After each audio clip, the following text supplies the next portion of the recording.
Cho hát nữa thôi rồi. Happy birthday, happy birthday, happy birthday to you.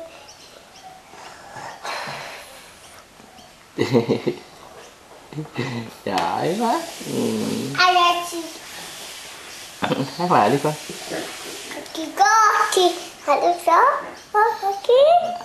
Happy birthday, happy birthday. Cái bài gì đó, bài đó bài gì? No, happy birthday to you. Happy birthday to you hả? Nghe hát lại bên nghe. Happy birthday, happy birthday, happy birthday to you.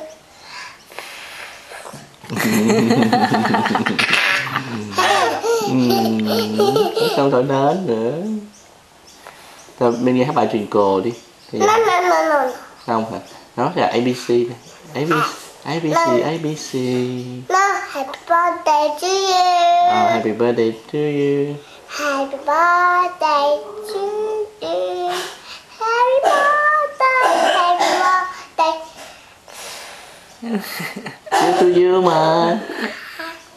Và happy birthday to you rồi mới thổi. No, happy birthday, happy birthday, happy birthday to you.